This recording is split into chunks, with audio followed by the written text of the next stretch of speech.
What's up, guys? BC coming at you with the Smackdown review 2/9/24.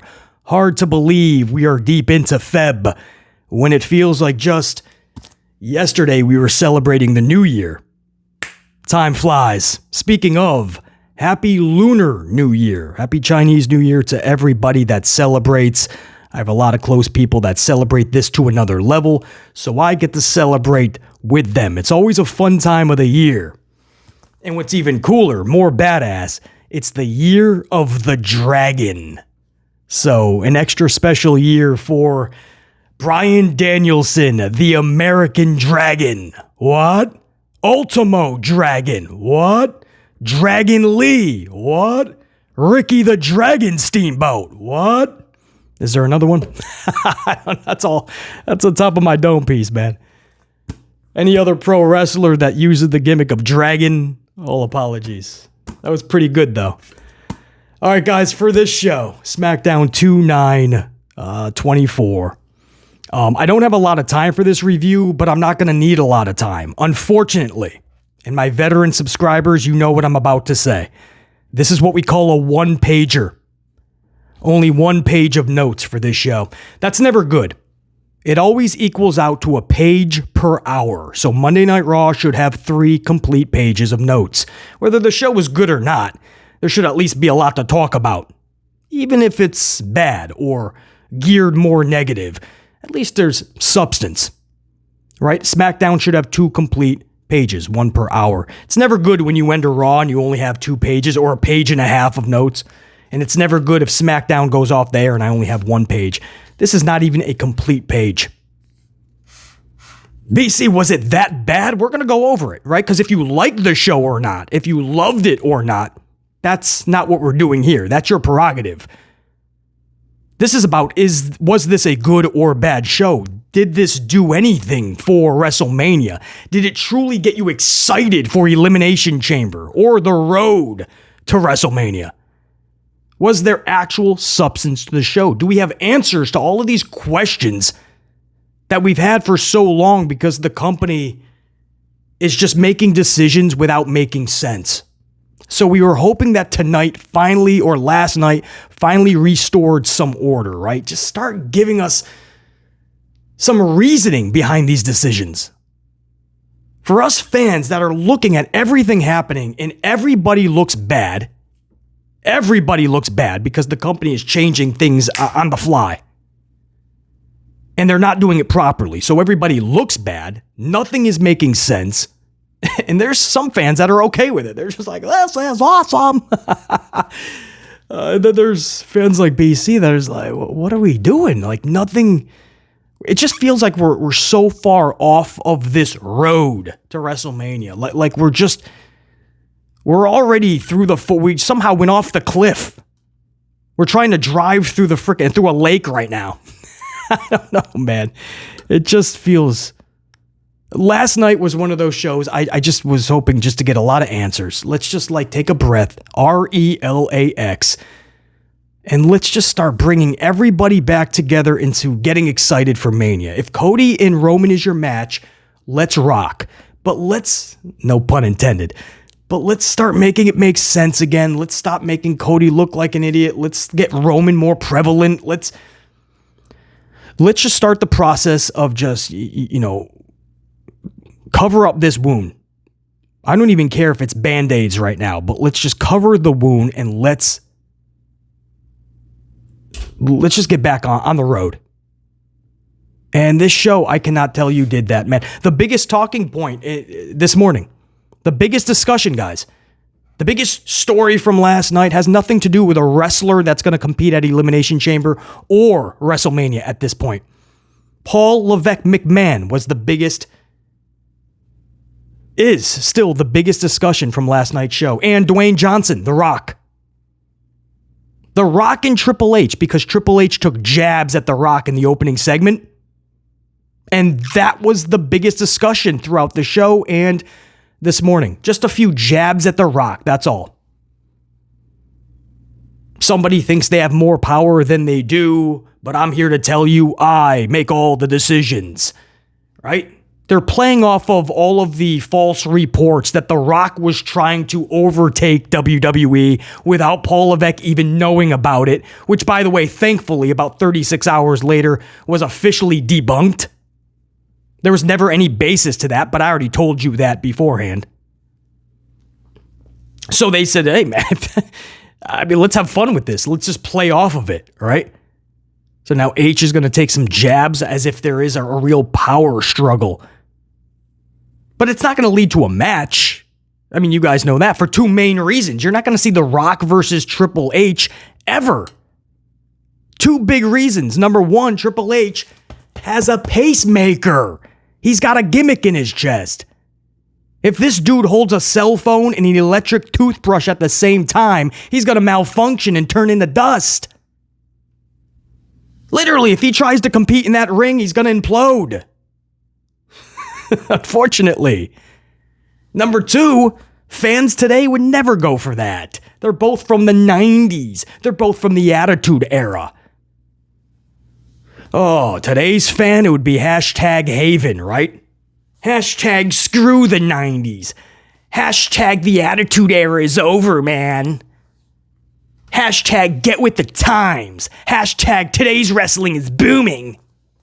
Hashtag this is the best era ever. Oh, they would flip out if you got two 90s dudes from the Attitude Era. Oh, no. They'll label them part-timers, first of all. That's what we do, right? Damn part-timers. Tozawa would be a megastar if not for the part-timers. You gotta have fun with it, man. But you would never get a match like that. Oh my god, today's friggin' wrestling fan they'll malfunction with Paul Levesque McMahon and his gimmick. They'd start malfunctioning at the dinner table, right? Mom and dad are about to pass the peas. Little fucking Timmy and Jerry. They're like, what's going on, Timmy? I don't know. The Rock is taking on Triple H. I can't do this. Must get to a computer. Must get to keyboard. Hashtag stop the Rock and H. I had to take a second there. I popped myself on that one. I started this channel over 5 years ago. I tell you guys all the time, more than anything to entertain myself. And the fact that I can entertain thousands of you guys in the process is like a cherry on top, right? That's like the added bonus. Back to this show, SmackDown 2/9/24. That truly was, all kidding aside, right? All joking aside, that's the biggest discussion. Paul Levesque McMahon took some jabs at The Rock. Nothing was built for WrestleMania. The only segment that really you have like somewhat of a feud that was ongoing last night would be Bayley and Io. And that was set up through Dakota Kai. It had such great potential. It just didn't come off. It wasn't executed properly. But we'll go over that. As far as WrestleMania, this whole show, they're doing a bunch of like tournament style matches to get into the Elimination Chamber. They're doing it with the females and the dudes. So you have to pretty much qualify just to get into the chamber. And then that'll be a massive schmaz match. And then we will determine who is taking on the champions at WrestleMania. So you're not getting like a feud, right? From the jump. You're not getting some epic storyline. We're going to play this multi-week game of tournament-style booking, right? Qualify to get in, then win the schmaz, and then you will go to WrestleMania. So it's just such a mess right now, man. Absolute mess. So Seth doesn't know. We're 2 months away from Mania. 2 months. Seth doesn't have a clue who he's taking on. He won't find out till the end of the month. When is the Elimination Chamber? End of this month or early next month, correct? So he's not going to find out for a few more weeks. It's the road to WrestleMania, man. You have to have this ironed out before the Royal Rumble. Especially after the Rumble, everything has to be in motion. This cannot happen, man. You say, well, basically, it's one match. They're going to determine Seth's challenger through the chamber. You have to have something big on the line for the chamber. I understand it. It's not just that, man. It's the women, too. How do you think they're determining Rhea Ripley's #1 contender for WrestleMania? They're doing the same thing, guys. You have to qualify to get in the chamber, and then all these ladies are going to be in the chamber in a schmaz. I mean, at least they planted the seeds of Becky, but we're hearing somehow they're going to add Liv Morgan, too. There's just no... With only 2 months left... this show did not tell you that WrestleMania is around the corner. Elimination Chamber was never this much of a nuisance, right? Elimination Chamber was always right before Mania, but it always just flowed. There was a flow to it, right? You were excited about the Chamber. It made sense. It was the natural progression before WrestleMania.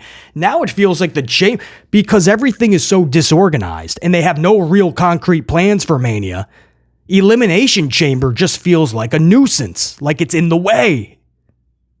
Like we just have to get that out of the way, and maybe this company can concentrate on WrestleMania. But, and again, this isn't even opinion. I'm telling you guys what happened on the show, man. Like this show was filled with matches like Bate and Dunn versus DIY. Another match. Tag teams are not excluded from this. The tag teams have to qualify to get a tag team title match. So the women all have to qualify to get into the chamber to get a title shot. The men all have to qualify to get in the chamber to have a title shot. Tag teams have been having multi-tag team schmaz matches to qualify for this match. And then the winner of that will take on... I hope you guys are keeping up. I mean, we're just seeing tournament-style matches everywhere. It's too much. How is it not too much for you, man? This should not be that complicated if you just dedicated the time to storylines. Just take the champions, take a team, and think of a 2-month straight storyline that's going to captivate your audience. That's it. Don't overcomplicate pro wrestling. If you're going to be one of these idiots that show up to a wrestling event with a stupid sign that says wrestling is great, well then help make it great. Hold these companies to standards. Raise your bar so that they can raise theirs. We shouldn't have to lower ours. If you're going to chant, "This is awesome," 60 seconds into a bullshit match, make sure it's firstly awesome. Make sure it's actually awesome. Bate and Dunn versus DIY. Winners will take on Judgment Day. Bianca Belair was out there having a match with Munchkin, Mia Yim. What the fuck does that do for anybody? Who else? I don't even know. LA Knight's on commentary for Drew McIntyre versus AJ Styles. Styles was working a little bit more heel as of late. Drew McIntyre definitely more heel as of late. Why are you throwing two heels in there? And by the end of the night, you had Sami Zayn versus Randy Orton, two bona fide faces. Why split your audience, man? And more importantly, why have either of them lose? They can't afford a loss.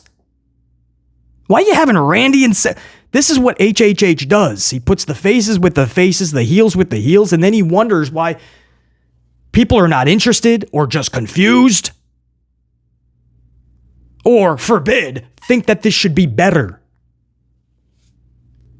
It was just a weird SmackDown where I felt nothing happened. And to prove my point that's an accurate assessment, the biggest discussion, here we are the next morning, is just Paul Levesque McMahon taking little jabs at The Rock, right?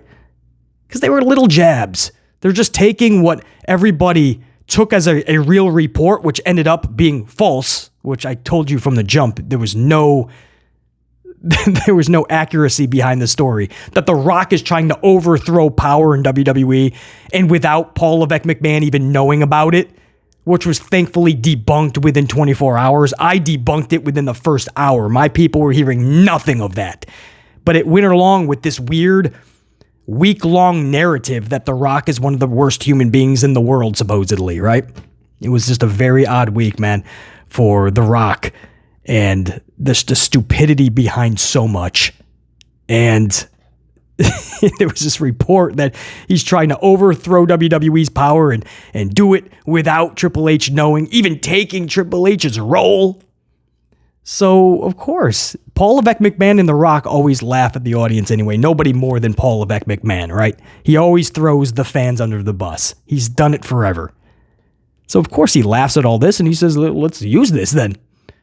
And he takes these jabs. He says, like, somebody's not going to like my decision to make Roman versus Cody at Mania, but it doesn't matter. There's only one person that makes all of the decisions around here, and it's me. So, all right, I want everybody to remember that, by the way. All right, he's telling you again, straight to the hard cam.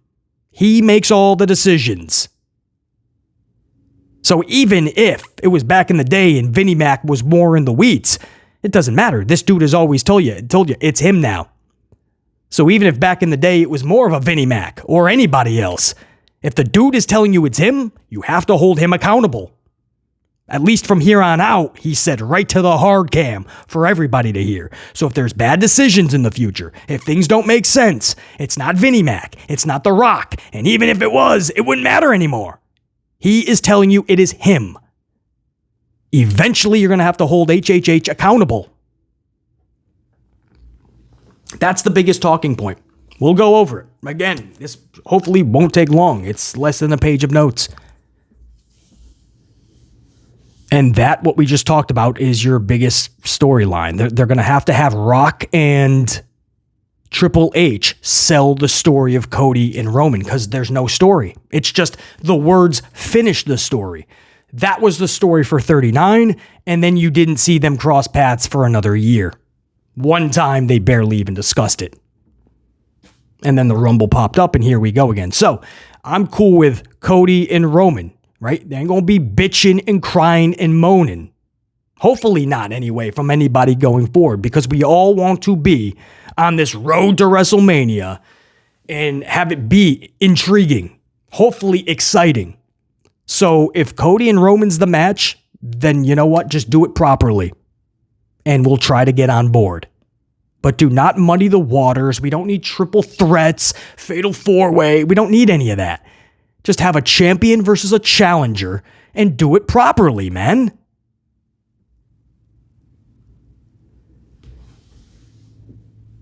But it's clear they don't know what they're doing. Roman doesn't show up that much anyway, and they already had the same build in the same exact match last year, Cody versus Roman. So now they're going to have to use The Rock and Paul Levesque McMahon to help sell this.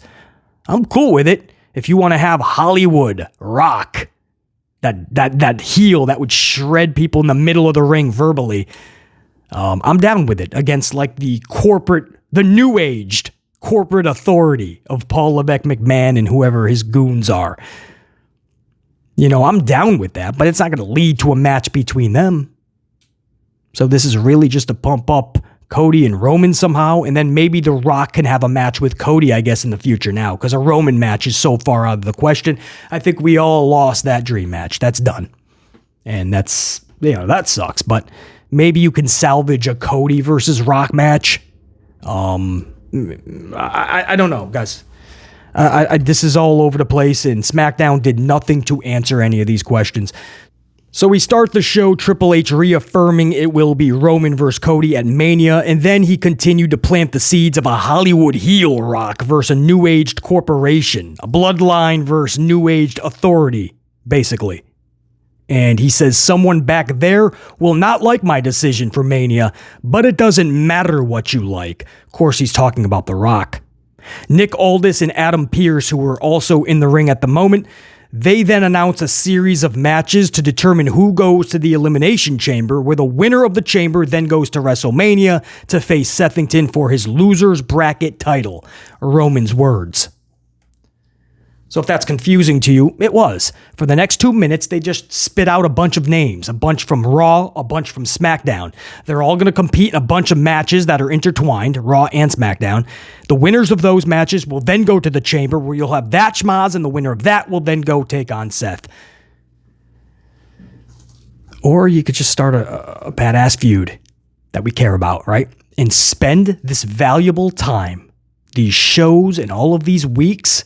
You could spend it building a feud where we cannot wait to whip out the wallet and throw every credit card at Peacock or WWE, Netflix, or wherever you want to put these matches on. We cannot wait to punch in those numbers on that credit card.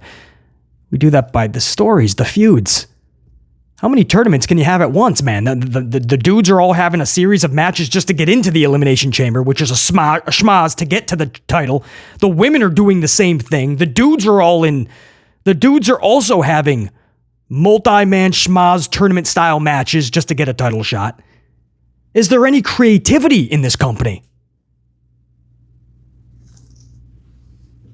Did Paul Levesque McMahon forget how to tell actual stories and ignite real feuds? The whole title was created for Raw, wasn't it? Yes, it was. Paul Levesque McMahon stood in the middle of the ring and he said that whatever brand Roman goes to, him and that title will be over there. We're going to create this new title and that's where the other brand, that's what they will be competing for. So why is SmackDown going for this championship? Well, BC, Cody's from Raw, he won the Rumble, and he's going for Roman's title. Doesn't matter. Doesn't matter. You don't say, then you would have somebody who wins the chamber, whoever that is, they would go for Sethington's championship. Don't say that this title was created just for the other brand then. If at any moment you can have SmackDown wrestlers compete for it. So we started the night off with AJ Styles versus Drew McIntyre. Again, two heels. By the end of the night, you were going to get two faces in there. Randy and Sami. None of them can lose the match. Randy especially cannot lose. But you don't want to see Sami this close to WrestleMania, flat on his back looking up at the lights. I don't care if it's Randy Orton, Bigfoot. You don't want to see Sami Zayn. He's been talking such a good game on the microphone, too. He had a pretty decent segment on Monday Night Raw, I think it was. Was it Raw? Yeah, I think it was Raw, where he was up in the stands, like upper section too, and he was just really reflecting on his last year and how high he was at one point. Elimination Chamber last year, he was like the guy in the company, and now he's almost an afterthought. And then he cut another good promo backstage in this show, and then by the end of the night, he's looking up at the lights. We'll go over that in a couple of minutes. But just to set up these matches, why do face versus face, heel versus heel? You had enough individuals in there to at least make these face versus heels, right? Have the audience solely get behind somebody. Really try to elevate a face and gain real organic heat for the heel. But when there's two heels in there, you're splitting your audience. When you have two faces in there for no reason, you're splitting your audience. Nobody really wins in these situations. LA Knight was on commentary. Knight would get involved. He distracts AJ Styles at the finish and allows Drew Mac to hit his Claymore. It was a Claymore. No, it wasn't a party. Just one Claymore. And the ref, Jessica Carr, counts the 3. Drew McIntyre is headed to the chamber. And AJ Styles. Listen, here's the deal. I said this. I've been saying this. I'm down with LA Knight versus AJ Styles for WrestleMania. I hope they don't rush this to the chamber. LA Knight versus AJ Styles WrestleMania. No title needs to be on the line. I know. LA Knight winning a US title just like LA Knight knows this. Because he recently did an interview and he's like, the world title's all my mind's at right now. But I know the talk about being in a US title match. He goes, if that's what I have to do for a stepping stone, then that's what I'll do. But he is telling you, he said the word stepping stone. He doesn't want the US title. He knows that's a demotion when he was just in there with Roman a few months ago. And I'm telling you guys, man, it is. It's a consolation prize that's not needed. Keep LA Knight away from that US title because they already botched it. The first time, many months ago, when he was in that fatal 4-way, the winner goes for the US title. He should have won all of it. They decided not to. He didn't even qualify for the title match. And then 2 weeks later, he's in there with Roman flat on his back looking up at the lights. Don't revisit the US title. Just give him a badass story. And that's the best way to use Knight. They set it up beautifully last night. Right? You talk about one of the good things that did occur last night correctly. That's one of them. LA Knight, AJ Styles. Keep that going. Don't rush it to the chamber. Other than that, Drew's going to the chamber. Bianca Belair is up next. She defeats Munchkin via KOD pinfall to qualify for the Elimination Chamber. Backstage, 3H's comes across Braun Breaker. Breaker is looking for advice on which brand to sign with. Paul Heyman walks up, shakes Breaker's hand. Breaker walks off. Levesque says, "What do you want, Paul?" Heyman says, "Obviously now's not a good time. I'll come back next week with Roman Reigns and with The Rock." HHH says, "I look forward to it." Okay, so maybe next week we'll get finally something that'll get us interested in whatever they have going. I can't even say whatever they have planned. They have nothing planned. It is clear now they have nothing planned. This company is day by day, hour by hour, minute by minute. Hour number 2, Bayley face-to-face with Dakota Kai. Dakota insists she had no idea that Damage Control was planning on giving her Das Boot. Dakota had nothing to do with it. If she had known, she would have tried to stop it. So Bayley says, "Okay, well, here we are. Now, what are you going to do? You're going to go with them, or are you going to stick with me?" Io, Asuka, and Kairi then hit the ring. Dakota fends them off with a steel chair. At first, it looked like she was going right for Bayley. Bayley dipped out at the last second. It hit like maybe Kairi or Io.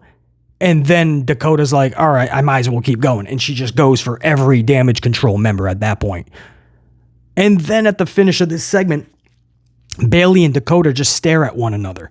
That's cool if it's like 10 seconds, fade out, go to commercial. They stared at each other for like an eternity, guys. It was like 3 hours. SmackDown gained an hour just so that Dakota and Bayley can stare at one another. I don't know what they were thinking. It got really awkward. Dakota's looking at Bayley like she's a ghost. Bayley's looking at Dakota like, "Whoa, what just happened?" That's cool for 10 seconds. You wouldn't actually stare at one another for like a whole 2 minutes, though. So it went a little bit long. You could have done so much more with this, man. And then Damage Control just kind of like walks backwards to the back like, "Ooh, we could have had you again, Bayley." And Io smiling. It's like, did you just lose Dakota Kai and you're smiling? Very odd. This is something that has so much potential, man. Bayley versus Io is the way to go. It's the way to go. I just don't believe they know how to get there. They don't know what to do for the next 2 months for Bayley and Io. And we shouldn't be shocked. I mean, look at the rest of the WrestleMania card. There is none. Bate and Dunn defeat DIY in less than 5 minutes. Dunn pins Gargano. Bate and Dunn now headed to the Elimination Chamber to face Balor and Priest of Judgment Day for the titles. So Bate and Dunn, who I call the Micro Machines, they're teeny tiny little wrestlers, but they're also in there with Gargano and Tommaso. So it's like a Micro Machine match, right? The Battle of the Micro Machines. All good wrestlers, right? We know they can put on a really good wrestling match. You wouldn't know that last night because they were only given about 4.5 minutes. Paul Levesque McMahon booking. What? I was told he's going to give him 25 minutes. I'm playing, obviously. They don't need 25 minutes. We don't need to see them in the ring for 25 minutes. I'm fine with them being in the ring for 5 minutes because I couldn't give 2 flying fucks about this match. The main event was Randy Orton defeating Sami Zayn via RKO pinfall. Sami Zayn looking up at the lights in defeat. Orton qualifies for the chamber. Sami can go back to reminiscing about the time he was the talk of WWE a year ago. Drew faces off with Randy at the finish, so Drew comes back out. Drew's face-to-face with Randy Orton. Wow. WrestleMania season. Drew face-to-face with Randy. Oh, man, goosebumps. Freaking goosebumps, man. This is WrestleMania season. I cannot wait for the chamber, man. Drew McIntyre and Randy Orton in the chamber. Freaking giggles. Giggles and goosebumps. This is getting good, man. That's the show, if you guys are wondering. That's the show. Randy just defeated Sami. Drew just defeated AJ Styles. Bianca Belair defeated Munchkin. Bate and Dunn defeat DIY. Bailey fends off Damage Control. Dakota's like in the middle. Did I just swing the chair at Damage Control? Oh, I don't know where I stand, Bailey. Let's stare at each other. And that's it. There's nothing else that happened. To the point where the community isn't talking about any of it. We're just talking about Paul Levesque McMahon throwing a jab at The Rock. And hopefully that can elevate something fun going forward. Pretty cool. Yay, man. WrestleMania season. Are you feeling it? This is awesome. This is awesome. Guys, I'm out, man. I got to get a lot of coffee. There's a lot to do, a lot of travel. So I'm going to begin that right now. Until next time, there will be that next time. Top guys, we're out. BC saying check you. Peace.